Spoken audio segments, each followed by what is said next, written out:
Washington. 2 shipping containers full of hygiene kits languish for weeks in a Chinese port, unable to reach North Korea. They're intended for people with tuberculosis or hepatitis, not to advance nuclear or missile programs, but Chinese customs officers see something objectionable in the cargo. Nail clippers. As sanctions on Kim Jong-un's government intensify, the few aid groups operating in North Korea are facing sometimes bewildering economic restrictions and bureaucratic hurdles that could cripple life-saving work. While the UN Security Council says the penalties shouldn't affect humanitarian help, the Trump administration cites even North Korea's reported food and fuel shortages as evidence of a pressure campaign working. The nail clippers were part of a consignment sent by Christian Friends of Korea, among the U.S. charities working in North Korea despite escalating nuclear tensions. The latest round of UN sanctions bans the supply of metal items, so that explains the clipper holdup. It's not the only example. The American Friends Services Committee, another aid group, is struggling to deliver agricultural equipment such as threshers, compost makers and shovels. Sanctions should not have an impact on the well-being of ordinary citizens, said Linda Lewis, a member of the Quaker Committee, that's helped North Korean farmers for 2 decades. This work should not be shut down for political reasons. How do you pressure governments, short of war, to change their behavior without unduly injuring innocent civilians? That's one of the biggest questions for the economists, foreign policy professionals and political leaders who devise and put in place economic sanctions around the world. UN penalties routinely include broad exceptions for most basic civilian goods. Even when the United States targets its most intractable foes, it exempts food, medicine, and humanitarian supplies. In the case of North Korea, which the US and others want to rid of nuclear weapons, it's unclear whether the right balance is being struck. Citing reports last week from Tokyo of scores of North Korean fishing boats, with dead crews, drifting into Japanese waters, Secretary of State Rex Tillerson said the sanctions are really starting to hurt.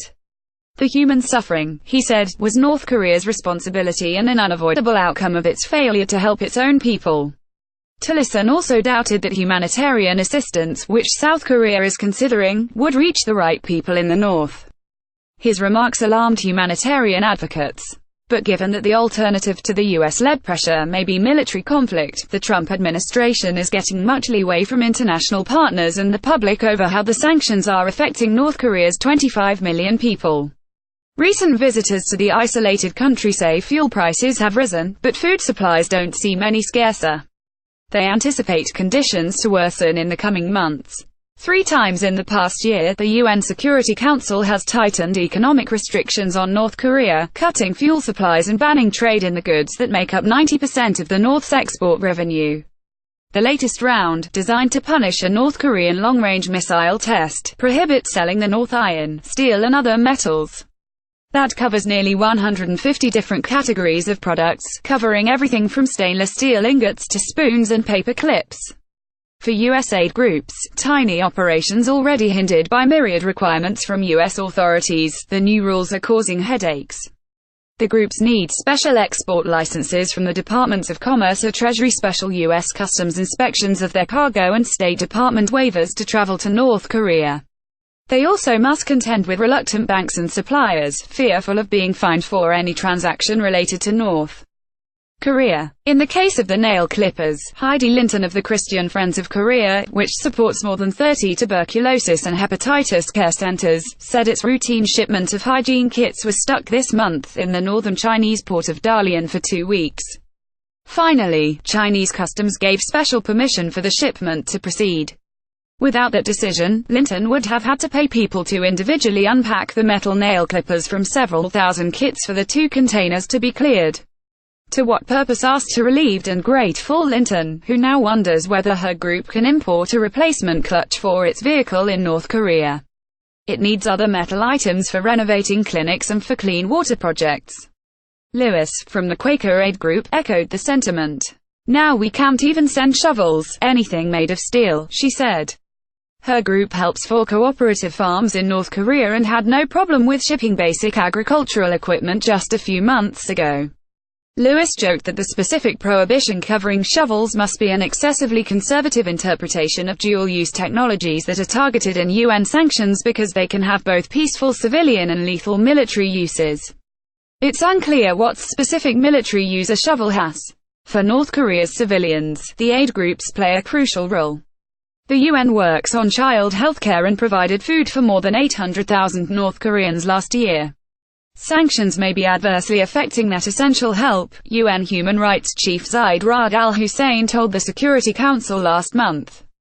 The country is in far better shape than the famine years of the 1990s, when hundreds of thousands starved to death.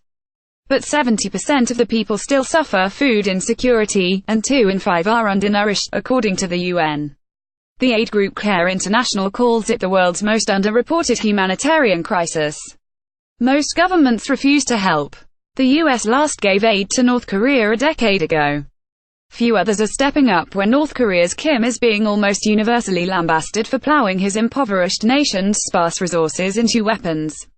The United Nations' $114 million humanitarian appeal last year, mostly for children and mothers, was only 30% funded. In November, the World Food Programme was compelled by a money shortage to exclude 190,000 children from a program that offers cereal and enriched biscuits to the hungry. China had long resisted the U.S. pressure to use all its economic leverage on North Korea. It's unclear why authorities are now interpreting the rules so strictly. The UN resolutions on North Korea specify they're not intended to have adverse humanitarian consequences.